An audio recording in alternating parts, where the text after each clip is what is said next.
ఒక్క నిమిషం. ఈ మధ్య కాశ్మీర్లో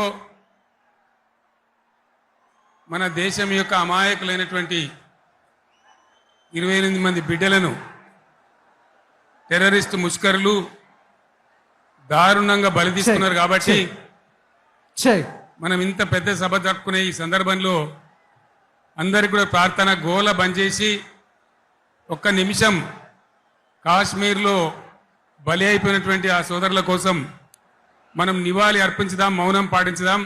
ఎక్కడి వాళ్ళు అక్కడనే దయచేసి మౌనంగా ఉండాలని విజ్ఞప్తి.